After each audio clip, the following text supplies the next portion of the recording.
పుస్తక ప్రియులకు నమస్కారం.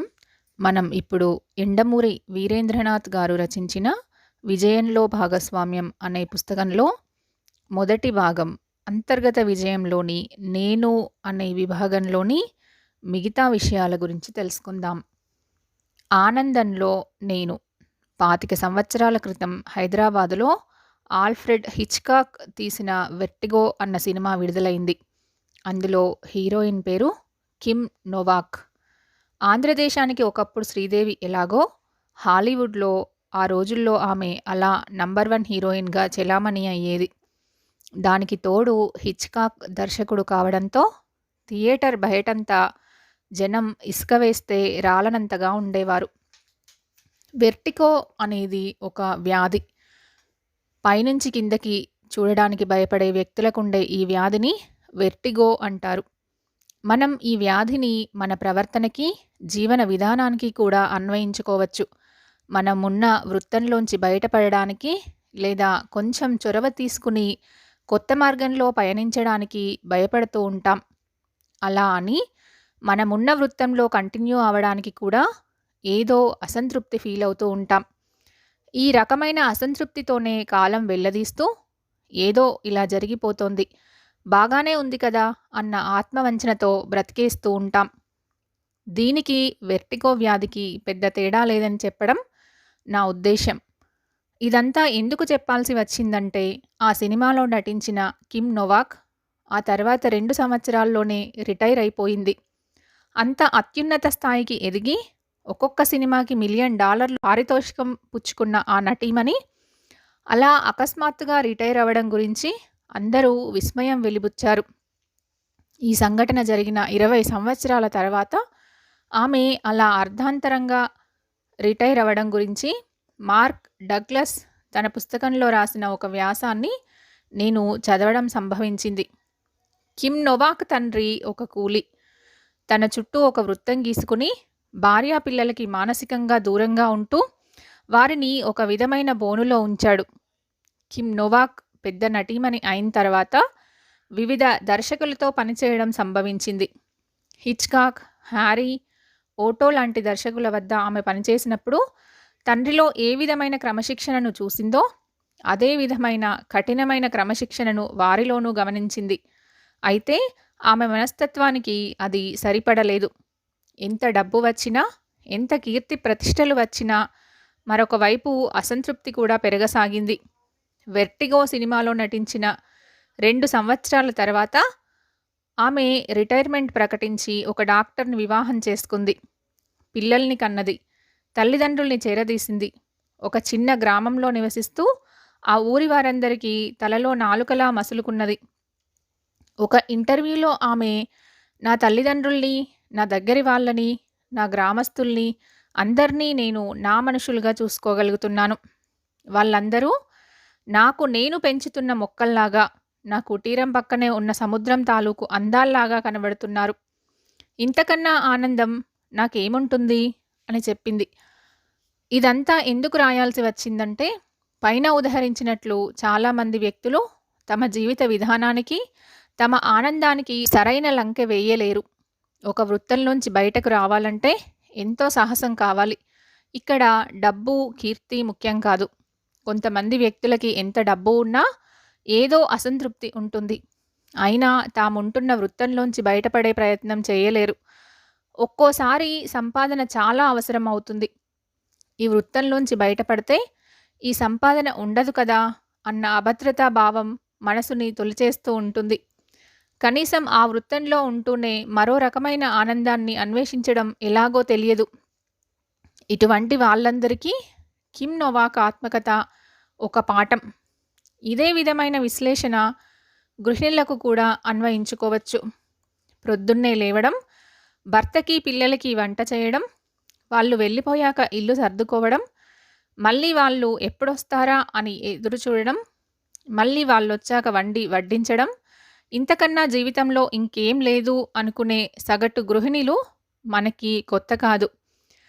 ఎప్పుడైతే తాము చేస్తున్న పని పట్ల తమకి ఉత్సాహం తగ్గిపోయిందో జీవితం నిరాసక్తమవుతుంది. నేను చేస్తున్న పని నాకు ఇస్తున్నంత సంతృప్తి ఈ ప్రపంచంలో ఇంకేది ఇవ్వదు. నేను నా పనిని ఏకాగ్రతతో నిర్వహిస్తాను. అందువల్ల ఎవ్వరూ పొందలేనంత సంతోషాన్ని పొందుతాను అనుకున్న వాళ్ళు ఈ ప్రపంచంలోకెల్లా అదృష్టవంతులు.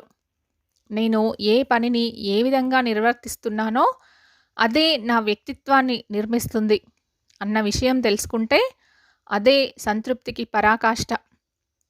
సంతృప్తి అంటే ఏంటి? విజయానికి 5 మెట్లులో దీని గురించి చాలా వివరించాను.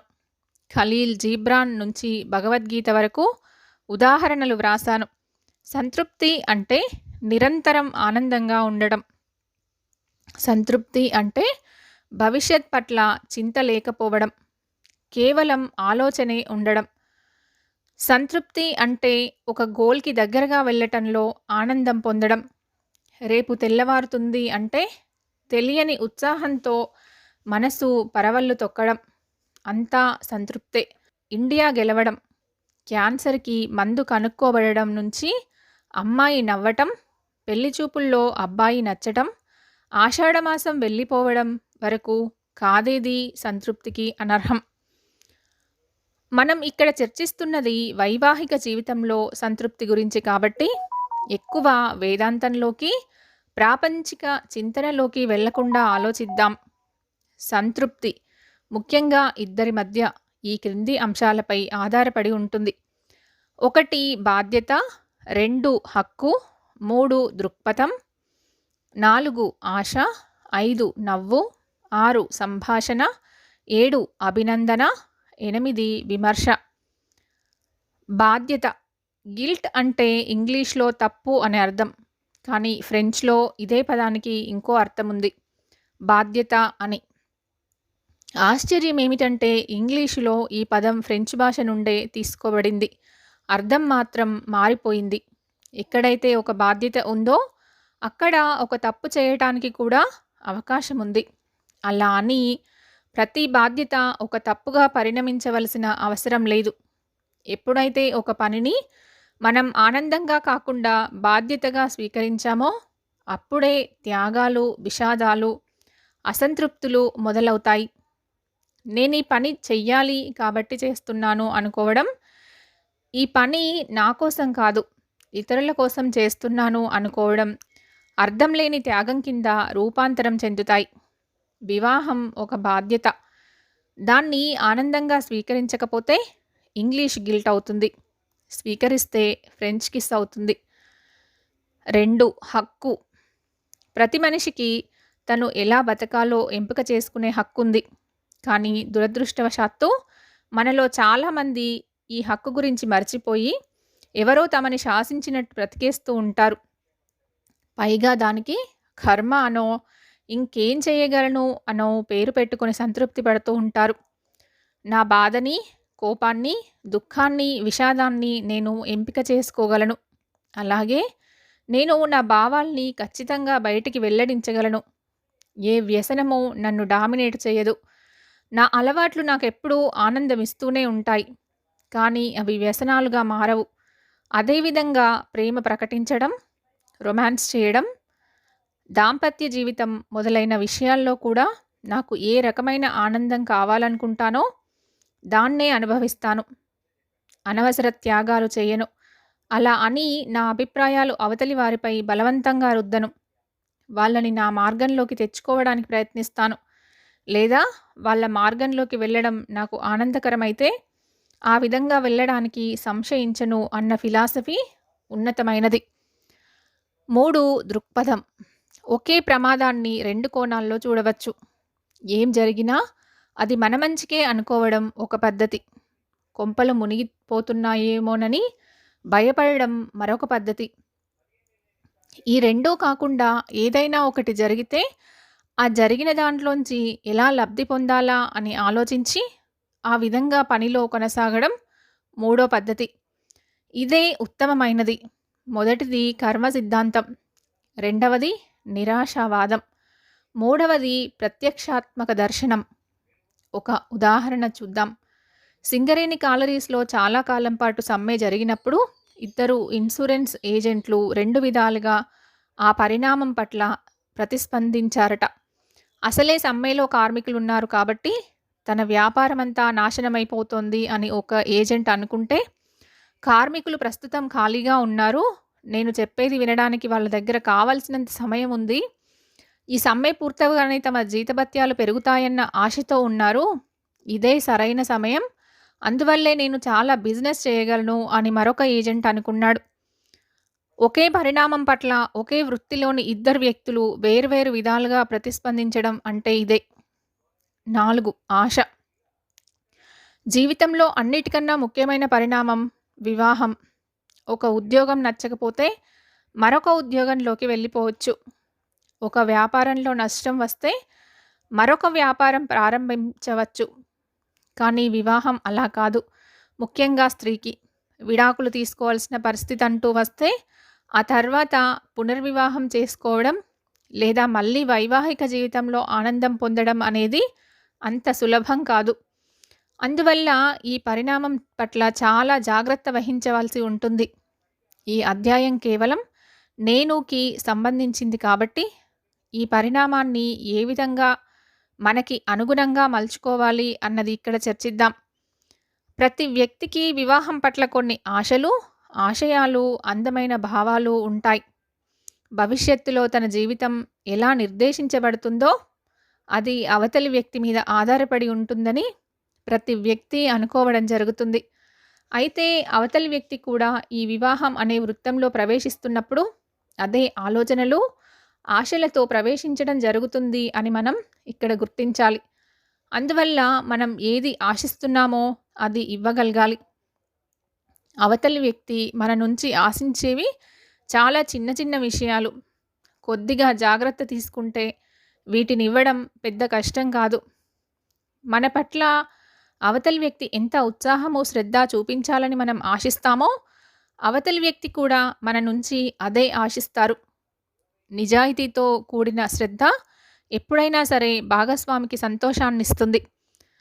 అవతలి వ్యక్తిలో ఉన్న లోటుపాట్లు వెతకడం, వారి ప్రవర్తనలోని లోపాలు తరచూ ఎత్తి చూపడం, భాగస్వామి అభిరుచుల పట్ల నిరాసక్తత ఇవన్నీ ఒక దాంపత్యం విడిపోవడానికి దోహదపడతాయి. కొన్నింటిని మనం క్షమించాల్సి ఉంటుంది. కొన్నింటిని స్వీకరించవలసి ఉంటుంది. కొన్నింటిని చూసి చూడనట్లు వదిలేయాల్సి ఉంటుంది. మరికొన్నింటిని ఆహ్వానించాల్సి ఉంటుంది. 5. నవ్వు. చిరునవ్వు అనేది జీవిత భాగస్వామి పట్ల కాకుండా జీవితం పట్ల కూడా అలవాటు చేసుకోవాలి. ఆహ్లాదకరమైన చిరునవ్వు మొహానికి ఒక ఆభరణం. అజయ్ జడేజా, సుష్మా స్వరాజ్, బిల్ క్లింటన్ లాంటి వారిని గమనించండి. సదా చిరునవ్వుతో ఉంటారు. ఇదో పద్ధతి. సంభాషణ ప్రారంభం చిరునవ్వుతో ప్రారంభించడం మరో పద్ధతి. రెండూ మంచివే. చిరునవ్వు అందరినీ మనకి మిత్రులుగా చేస్తుంది. ఇది చాలా చిన్న విషయంగా కనబడినా చాలామంది ఆచరించని అలవాటు. ఎవరైనా పరిచయం అయినప్పుడు వారి పేరు గుర్తుపెట్టుకోవడం, దానితో సంబోధించడం వారిని మనకి ఆప్తులుగా చేస్తుంది. డేల్ కార్నీ అనే మానసిక శాస్త్రవేత్త ఒక చోట ఏ వ్యక్తికైనా ఈ ప్రపంచంలో అన్నిటికన్నా ప్రియమైనది తన పేరు అని అంటాడు. అదేవిధంగా ఆహ్లాదకరంగా ఉత్తరాలు రాయడం, పరిచయస్తులు కలిసినప్పుడు మొహం మీద ప్రతిబింబించే చిరునవ్వులో ఆత్మీయత ధ్వనించడం మొదలైనవన్నీ మనల్ని స్నేహపాత్రుల్ని చేస్తాయి. భార్యతోనూ పిల్లలతోనూ సరదాగా చిరునవ్వుతో గడపడం మగవారికి ఎంతో మానసికమైన ఉత్తేజాన్ని కలుగజేస్తుంది. భార్య అలసటని గుర్తించడం, అభినందనపూర్వకంగా భుజం తట్టడం స్త్రీకి ఎంతో స్ఫూర్తినిస్తుంది. అదేవిధంగా అలసిపోయిన భర్తకి చిరునవ్వుతో ఎదురవ్వడం పైసా ఖర్చు పెట్టకుండా అతడికి స్త్రీ ఇవ్వగలిగే అత్యుత్తమమైన బహుమతి. 6. సంభాషణ. మాట్లాడడం కన్నా అవతలి వారు చెప్పేది వినడం, అవతలి వారు చెప్పేదానిని ఆసక్తిగా విన్నట్లు అవతలి వారికి కనబడడం, అవతలి వారికి అభిరుచి ఉన్న విషయాల్లోనే సంభాషణ కొనసాగించడం మొదలైనవన్నీ మనం అలవర్చుకోవలసిన చిన్న చిన్న ముఖ్యమైన అలవాట్లు. ఇది దాంపత్యంలోనే కాకుండా వ్యాపారంలోనూ నిజ జీవితంలోనూ కూడా చాలా సహాయపడుతుంది. అవతలి వ్యక్తికి ప్రాముఖ్యత ఇవ్వడం అనేది చాలా కొద్ది మందికి మాత్రమే తెలిసిన అతి చిన్న విషయం. ముఖ్యంగా వైవాహిక జీవితంలో భాగస్వామిని ఏమాత్రం తెలివి లేనిదిగాను, ఏ నిర్ణయము తీసుకోలేనిదిగాను పురుషుడు భావించడం మనం చూస్తూనే ఉంటాం. అలా కాకుండా ఏ ఏ విషయాల్లో ఆమె సలహాలు తీసుకోవాలి, ఏ ఏ విషయాల్లో తాను నిర్ణయాలు తీసుకోవాలి అన్నది కరెక్ట్‌గా గ్రహించగలిగి ప్రవర్తిస్తే వచ్చే నష్టమేమీ లేదు కదా! అవతలి వారిని వినడం ద్వారా మనం ఆ కోణంలో నుంచి కూడా ఆలోచించగలిగే అవకాశం లభిస్తుంది. దురదృష్టవశాత్తు మనం అది చేయకుండా మనమే చాలా గొప్ప తెలివైన వాళ్ళమనుకుంటూ, నిర్ణయాలు తీసుకునే అధికారం మనకే ఉన్నది అనుకుంటూ, మనకి తెలిసినంతగా అవతలి వారికి తెలియదనుకుంటూ ఒక భ్రమలో బతికేస్తాం. దీనివల్ల మనకి ఇతరులతో ఉన్న సంబంధాలు క్రమంగా క్షీణిస్తాయి. ముఖ్యంగా చిన్నపిల్లలు తమ అభిప్రాయాల్ని చెప్పినప్పుడు తల్లిదండ్రులు దాన్ని నిర్దాక్షిణ్యంగా కొట్టిపడేసి, తాము శాసించిన విధంగానే పిల్లలు నడవాలి అని అనుకుంటారు. దీనివల్ల వారి మనసు గాయపడవచ్చు. వారి అభిమానానికి దెబ్బ తగలవచ్చు. లేదా వారి కెరియరే పాడవవచ్చు. 7. అభినందన. చిన్న చిన్న విషయాలకు అభినందనలు తెలపడం, పుట్టినరోజులు, మ్యారేజ్ డేలు మొదలైనవి గుర్తుపెట్టుకొని కాంప్లిమెంట్స్ ఇవ్వడం లాంటి విషయాలు అవతలి వ్యక్తుల్ని చాలా సంతోషపరుస్తాయి. చాలామందికి వివాహ దినం గుర్తుంటుంది తప్ప, మొదటి చూపు తాలూకు తారీఖేదో గుర్తుండదు. ఇవన్నీ ఏదో వ్యాపార విషయాల్లా, మానసిక సంబంధాల్ని మెరుగుపరుచుకునే విషయాల్లా కాకుండా, మనసు లోతుల్లోంచి పెల్లుబికి వచ్చే అందమైన చర్యల్లాగా భావిస్తూ ఈ పనులు చేస్తే అంతా ఆనందమే. 8. విమర్శ. అవతలి వారిని విమర్శించడం ద్వారా మనం వాదనలకి తావిస్తాం. విమర్శించడం వేరు, ఒక చర్య పట్ల మన అభిప్రాయాన్ని చెప్పడం వేరు. అభిప్రాయానికి పైమెట్టు విమర్శ, విమర్శకి పైమెట్టు తిట్టడం.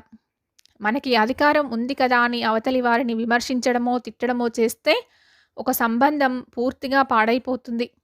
అలా కాకుండా అవతలి వారు చేసింది తప్పు అని ఫీల్ అయితే, అది ఎందుకు తప్పో, దానిని తప్పు అని మనం ఎందుకు ఫీల్ అవుతున్నామో, దానివల్ల మనకి కానీ, అవతలి వారికి కానీ జరిగిన నష్టం ఏమిటో క్లియర్‌గా చెప్పగలిగితే, అది మంచి కమ్యూనికేషన్ అవుతుంది. ఒక మంచి కమ్యూనికేషన్‌కి, ఒక విమర్శకి చాలా తేడా ఉంది. ముందే చెప్పినట్లు విమర్శకి పైమెట్టు తిట్టు. ఈ విషయంలో అసలు అవతలి వారికి మాట్లాడే ఛాన్సే ఉండదు. కేవలం గుడ్ల నీరు కుక్కుకుంటూనో, లేదా మనసులో మనల్ని తిట్టుకుంటూనో వాళ్ళు మౌనంగా ఉండిపోతారు. వాళ్ళకి కొన్ని వాదనలుంటాయి. కానీ వాళ్ళున్న స్థితి వల్లనో, వాళ్ళకి స్థానబలమి లేకపోవడం వల్లనో, వారి అభిప్రాయాల్ని కరెక్ట్‌గా చెప్పలేకపోవడం వల్లనో వారు మౌనంగా ఉండిపోతారు. కేవలం మౌనంగా ఉండడం వల్ల వారికి వాదన లేదు అని కాదు. వాళ్ళ దృష్టిలో వాళ్ళకి ఒక వాదన ఉంటుంది. లేదా అది వారి బలహీనత అయి ఉండవచ్చు. దాన్ని భూతద్దంలో చూసి వారిని ఒక మూలకి తోసేసి పిల్లిని కొట్టినట్టు కొడితే ఎప్పటికైనా వారు తిరగబడతారు. ఒకవేళ తిరగబడకపోయినా మానసికంగా మనకి దూరమవుతారు. దాంపత్యంలో ఎప్పుడైతే ఒకరు మరొకరికి అలా దూరమయ్యారో అప్పటినుంచి అది దాంపత్యం అవదు, నరకం అవుతుంది. ఎడ్వర్డ్ బాక్ అనే ఒక సుప్రసిద్ధ మానసిక శాస్త్రవేత్త చెప్పినట్లు, ఈ ప్రపంచంలో 3 గొప్ప విషయాలున్నాయి.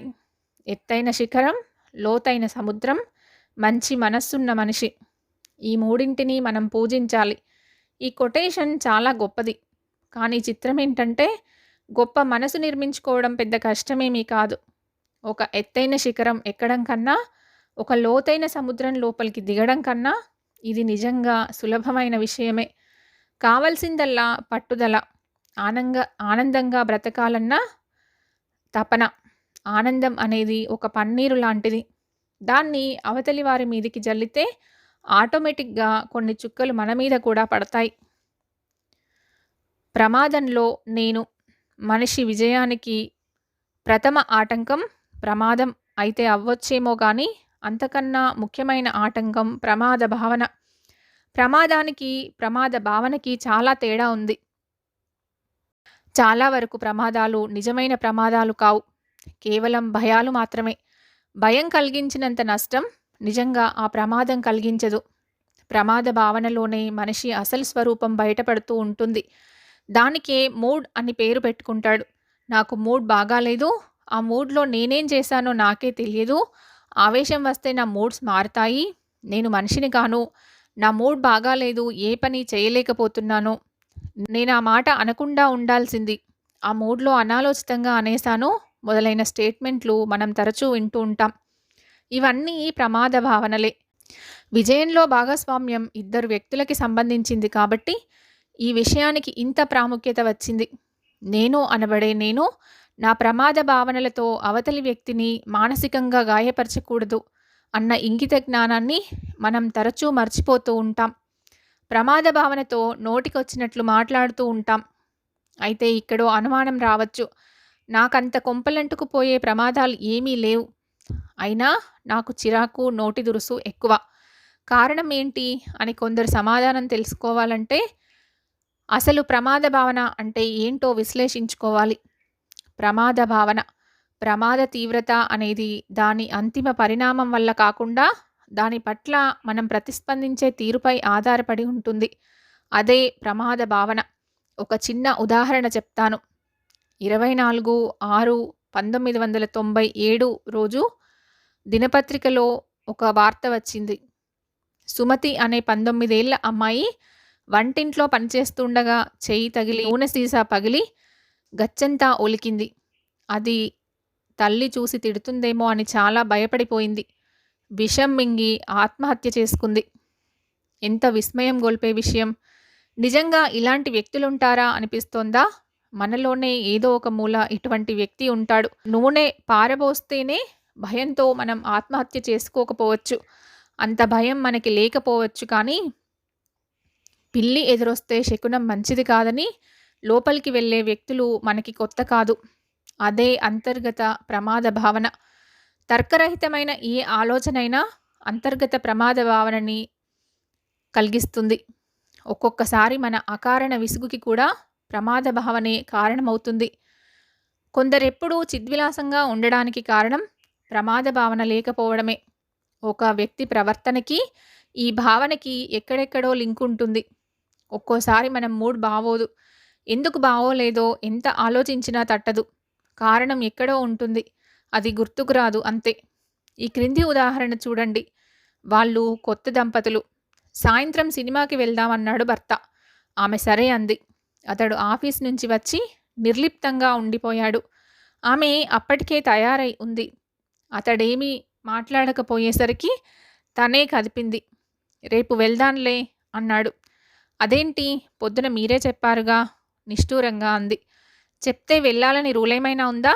నన్ను విసిగించకు. విసిగిస్తున్నానా? నేనేమన్నానని? ఛీ, అసలు మీ మాట నమ్మటం నాదే పొరపాటు అంటూ లోపలికి వెళ్ళిపోయింది. లోపల నుంచి ఆమె గొనుక్కోవడం వినిపిస్తుంది. అంతా నా కర్మ కర్మ. ఎందుకు చేసుకున్నానో ఈ పెళ్ళి. సినిమా చూడ్డానికి కూడా నోచుకోలేదు. దేనికైనా పెట్టి పుట్టాలి. అంత మాట మీద నిలబడలేని వాళ్ళు వాగ్దానాలు చేయడం ఎందుకో. లోపల వస్తువుల చప్పుడు. 5 నిమిషాల తర్వాత అరిచాడు అతడు. కాస్త టీ ఇచ్చేదేమైనా ఉందా అని. నాకేం 1000 చేతులు లేవు. లోపల నుంచి అదే లెవెల్లో సమాధానం వచ్చింది. ఓహో, ఉన్న 2 చేతులతో లోపల తమరు ఏం చేస్తున్నారో. గొప్పగా మాట్లాడాడన్న భావం. సినిమా కోసం కట్టుకున్న చీర మాసిన బట్టల పెట్టెలో పడేస్తున్నాను. అంతకన్నా గొప్ప రిటార్ట్. ఇది ప్రారంభం. ఇక్కడ నుంచి ఆ వాదోపవాదాలు ఎక్కడి వరకైనా వెళ్ళవచ్చు. అతడామె చెంప మీద కొట్టడం వరకు దారితీస్తుందో అన్నది వారి ఆవేశపు నిరోధ పరిణితి మీద ఆధారపడి ఉంటుంది. ఏది ఏమైనా ఒక కొత్త దాంపత్యంలో అది మొదటి విషబీజంగా మనం భావించవచ్చు. దీని వెనకాల గల కారణాలు విశ్లేషిస్తే చాలా చిన్నవిగా కనబడతాయి. ఆ రోజు ఆఫీసులో బాస్ అతనితో పెళ్ళయ్యాక నీకు ఆఫీస్ పని మీద ఏకాగ్రత కాస్త తగ్గినట్లుందయ్యా అని రిమార్క్ చేశాడు. అదేవిధంగా పక్కింటావిడ అతని భార్యతో భలే చక్కగా తయారయ్యావమ్మా, మీ దంపతుల్ని చూస్తే చూడముచ్చటేస్తుంది, సినిమాకేనా అంది ఈర్ష్యగా. ఇక్కడ నుంచి ఇద్దరిలో ప్రమాద భావన మొదలైంది. అతడిలో ఆఫీసర్ కామెంట్ వల్ల వచ్చిన అభద్రతాభావం, ఆమెలో తన ముచ్చటైన కుటుంబం కొద్దిగా బీటలు వారుతుందన్న అభద్రతాభావం. ఇంత చిన్న విషయాల పట్ల మనుషులు ఇంతగా రియాక్ట్ అవుతారా అన్న అనుమానం వచ్చిన పాఠకులకు సుమతి ఉదంతం సమాధానం చెప్తుంది. దీన్నే క్రైసిస్ అంటారు. కొందరు చిన్న చిన్న క్రైసిస్లకే బెంబేలు పడిపోతూ ఉంటారు. మరికొందరు దీనికి వ్యతిరేకంగా ఉంటారు. దాన్ని నిరోధించడానికి అసలు ఏ పని చెయ్యరు. ప్రమాదం ముంచుకొస్తున్నా పట్టించుకోరు. ఇది రెండో రకం. ఇంకొందరు క్రైసిస్ని కూడా తమకనుగుణంగా మార్చుకుంటారు. ఇలా మార్చుకోగల స్థాయి రావటమే పరిణితి. ఉన్నదాంతో సంతృప్తి పడాలి అన్నది పాత నానుడి. ప్రపంచం వేగంగా పరిగెడుతున్న ఈ రోజుల్లో అవసరాలు రోజురోజుకి పెరుగుతున్నాయి. ఈ రోజు ఉన్న సంతృప్తి రేపటికి లేని అసంతృప్తి అవుతుంది. ఈ పుస్తక ప్రారంభంలో రాసిన దీవిలో యువతీ యువకుల జంట ప్రహసనం మరొకసారి పరిశీలించండి. అదేవిధంగా 23 గంటలు నిద్రపోయే వ్యక్తి గురించి కూడా చదవండి. అలా ఎవరైనా బతకగలిగితే వారికి మనం జోహార్లు అర్పిద్దాం. మనం అలా బ్రతకలేం. అందుకే మరింత కొత్త మార్గాల్ని అన్వేషించక తప్పదు. ఎక్కడైతే ఒక కొత్త మార్గం ఉందో అక్కడ కొన్ని సమస్యల గుంటలుంటాయి. అవన్నీ నిజమైన ప్రమాదాలు కావు, కేవలం సమస్యలే.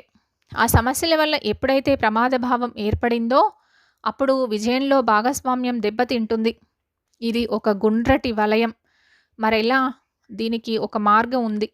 ప్రమాదాన్ని మన విజయ సోపానంగా మార్చుకోవటం. ప్రమాదాన్ని ఒక ఉద్వేగంగా మార్చుకుని అందులో ఆనందాన్ని పొందడం. మళ్ళీ చెప్తున్నాను, ప్రమాదం వేరు, ప్రమాద భావన వేరు.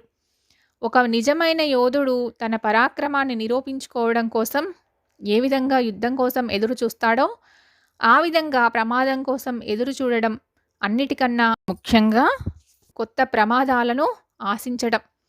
గమ్మత్తుగా ఉంది కదూ! ఈ విధమైన ప్రక్రియల గురించే నార్మన్ రైట్ అనే రచయిత ఒక పుస్తకం రాశాడు, how to have a creative crisis అని. అందులో 5 పాయింట్లు చెప్తాడు ఆ రచయిత. 1. కోపాన్ని, విషాదాన్ని శక్తిగా మార్చుకోగలగడం. 2. ఆకస్మిక అనూహ్య పరిణామాలకి వెంటనే అడ్జస్ట్ కాగలగడం. 3. అవసరమైన పరిస్థితుల్లో ఇష్టం లేని దాన్ని కూడా స్వీకరించగలగడం లేదా ఒప్పుకోగలగడం. 4. సమస్య లేకపోతే కొత్త ఛాలెంజ్ ఉండదని, అది లేకపోతే జీవితం డల్ అయిపోతుందని గ్రహించడం. 5. ఇటువంటి క్రైసిస్లో బ్యాలెన్స్ కోల్పోయి తన వారితో సంబంధాలు పాడు చేసుకోకుండా ఉండగలగడం. ఈ చివరిదే మన విజయంలో భాగస్వామ్యంలో ముఖ్యమైంది. ముందే చెప్పినట్టు విసుగు, చిరాకు, టెన్షన్, ఆవేశం, నిరాశ, నిస్పృహ మొదలైనవన్నీ ఈ క్రైసిస్ వల్లే వస్తాయి. ఈ విషయం గ్రహించిన తర్వాతే మానసిక శాస్త్రవేత్తలు క్రైసిస్ మేనేజ్మెంట్ మీద ఎన్నో పరిశోధనలు చేశారు. విపత్తు 3 రకాలుగా ఉంటుంది. 1 తెలిసి వచ్చేది, 2 వచ్చేది తెలిసినా దాని పరిణామం తెలియనిది, 3 తెలియకుండా ఆకస్మికంగా వచ్చేది. 1. ఇంటి పెద్ద కొద్ది రోజుల్లో మరణించబోతున్నాడు. శ్మశానం నుండి దశదిన కర్మ వరకు చాలా ఖర్చులు త్వరలో భరించాలి. ఇది తెలిసి వచ్చే విపత్తు. 2. ఒక్కోసారి విపత్తు వస్తుందని తెలుస్తుంది, కానీ పరిణామం తెలియదు. 30 సంవత్సరాల క్రితం కాకినాడలో భయంకరమైన తుఫాను వచ్చింది. అర్ధరాత్రి ఒక్కొక్క పెంకు లేచిపోవడం, నిస్సహాయంగా చూడడం తప్ప ఏమీ చేయలేకపోయాం. గాలిలో బంగళా పెంకులు, రేకులు ఫ్లయింగ్ సాసర్లలా లేచిపోవడం, కొబ్బరి చెట్లు నిలువునా కూలి వంటింటి గోడల్ని బద్దలు కొట్టడం ఒక అనుభవం. తుఫాను వస్తుందని పొద్దున్నే తెలుసు, కానీ పరిణామం తెలియదు.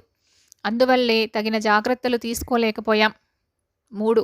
బ్యాంక్లో క్యాషియర్కి డబ్బు లెక్క తక్కువ రావడం నుంచి రోడ్డు ప్రమాదాల వరకు 3వ విభాగంలోకి వస్తాయి. ఏదో చిన్న కడుపు నొప్పి అని హాస్పిటల్కి వెళ్తే అది క్యాన్సర్ అని తెలియడం, వివాహ ముహూర్తం ముందు ఎవరిదైనా రక్త సంబంధీకుల మరణం అన్నీ ఆకస్మిక విపత్తులే. చిత్రం ఏంటంటే 3వ విభాగపు విపత్తుకి కంగారు పడవలసిన రేంజ్లో కొంతమంది వ్యక్తులు మొదటి విభాగపు విపత్తుకి కూడా కంగారు పడుతూ ఉంటారు. తాము హైరానా పడి అవతలి వారిని హైరానా పెడుతూ ఉంటారు. దురదృష్టవశాత్తు భర్త అలాంటి మనస్తత్వం ఉన్నవాడైతే ఆ గృహిణి పాటు దేవుడికే ఎరక. ఇటువంటి వారికి కంగారుతో పాటు కాస్త రౌద్రగుణం కూడా ఉన్నట్లయితే ఆ ఇంట్లో పిల్లలకి ఇల్లు ఒక నరకం అవుతుంది. ముందే చెప్పినట్లు కోపం, దుఃఖం, టెన్షన్ మొదలైనవన్నీ ప్రమాద భావన తాలూకు పరిణామాలే. ఇంకా రెండో రకపు విపత్తుల్ని మనం సరైన ప్లానింగ్ ద్వారా రక్షించుకోవచ్చు. రక్షించుకోలేనంత పెద్ద ప్రమాదం వస్తే ఎలాగూ రక్షించుకోలేం. ఈ విభాగంలో ప్రమాదం సంగతి తెలుస్తుంది కాబట్టి పరిణామాన్ని ఊహించగలగాలి. చిన్న పాముకి పెద్ద దెబ్బ అన్నారు. అసలు పామే లేకుండా దెబ్బలు కొడితే అది మళ్ళీ ప్రమాద భావన అవుతుంది. మూడో విభాగం తాలూకు విపత్తులకు పాజిటివ్ కోణంలో ప్రతిస్పందించగలగడం అలవర్చుకోవాలి. చేయవలసిన దాన్ని చేతనైనంతలో పూర్తి చేసి ఫలితం కోసం ఎదురు చూడడమే పాజిటివ్ కోణం. ఈ దృక్పథంలో మనిషి బెదరడం అన్నది ఉండదు. ఇదేమీ నేర్చుకోలేనంత పెద్ద విజయమేమీ కాదు. ప్రెసిడెంట్ గారి పెళ్ళామన్న చిత్రం కోసం నేను కోదండరామిరెడ్డి మరో మాటల రచయిత మా ఆఫీసులో డిస్కషన్ చేస్తూ ఉండగా మా ఇంటి నుంచి పక్కింటావిడ ఫోన్ చేసి 5 దొంగలు దౌర్జన్యంగా ఇంట్లో ప్రవేశించి మీ శ్రీమతి మీద కత్తితో అటాక్ చేశారు. మీరు వెంటనే రండి అని వణుకుతున్న కంఠంతో చెప్పింది.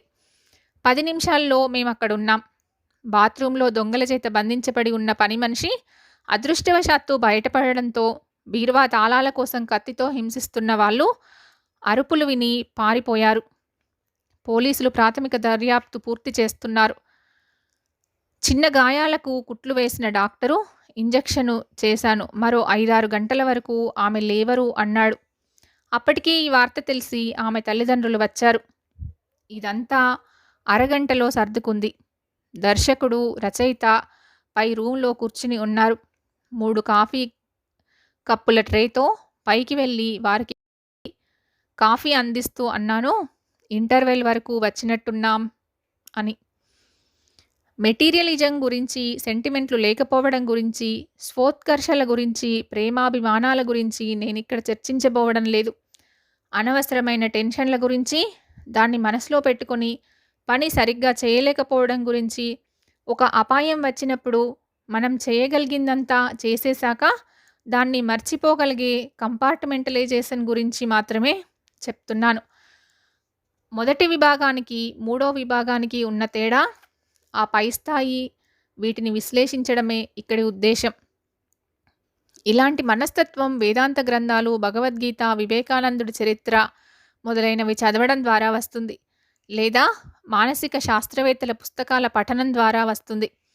ఏది నీది కాదు అంటుంది భగవద్గీత. అటాచ్మెంట్ విత్ డిటాచ్మెంట్ అంటాడు వివేకానందుడు. క్రైసిస్ మేనేజ్మెంట్ సరిగ్గా చేయగలగడం ఒకటే విజయానికి దగ్గర దారి అంటారు మానసిక శాస్త్రవేత్తలు.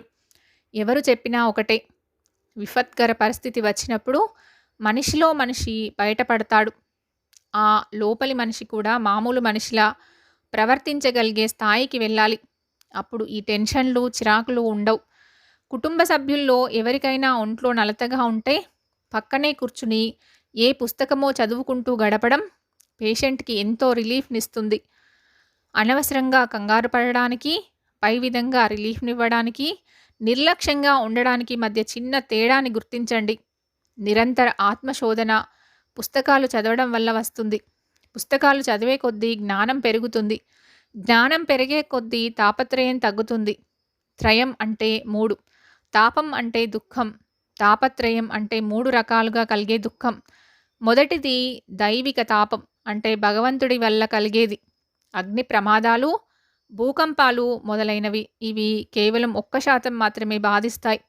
ఆలోచించి చూడండి, మీరెప్పుడైనా భూకంపంలో కానీ, రైలు యాక్సిడెంట్లో కానీ, అగ్ని ప్రమాదంలో కానీ అంగవైకల్యం పొందారా? కాబట్టి దైవిక తాపాలు 1% మాత్రమే. రెండోది భౌతిక తాపం. ఇతరుల అజ్ఞానం వలన, మోస ప్రవృత్తి వలన మనకు కలిగే దుఃఖం. ఇది కూడా 2%. ఎందుకంటే ఇందులో మళ్ళీ చాలా వరకు స్వయంకృతమే. అత్యాశ వలనో, అమాయకత్వం వలనో మనకు మనం చేసుకున్నదే. సుమతి శతకం నుంచి వేమన, భర్తృహరి వరకు ఈ దుర్జన సాంగత్యం గురించి చెప్పారు కదా. ఈ విభాగంలో చాలామంది తాము ఆశ వల్ల ఒక పని చేసి మోసపోయి అవతలి వాళ్ళు తమ అమాయకత్వంపై ఆడుకుని మోసం చేశారని వాపోతారు. ఎవరు ఏం చేయగలరు?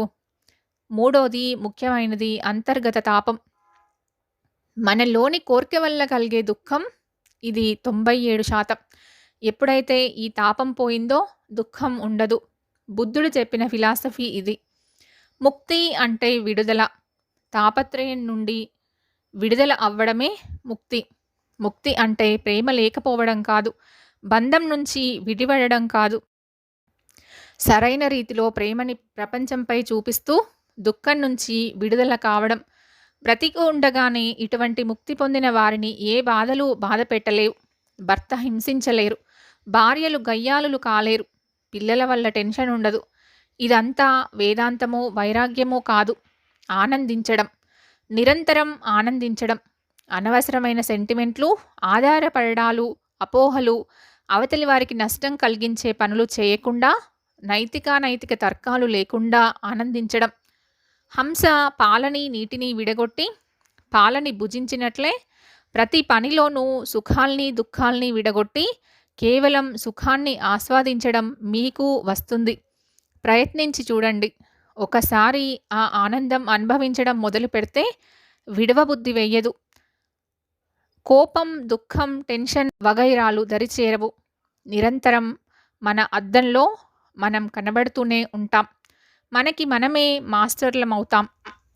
నేను అనే విభాగంలోని మరిన్ని విషయాలను వచ్చే భాగంలో తెలుసుకుందాం. నమస్కారం.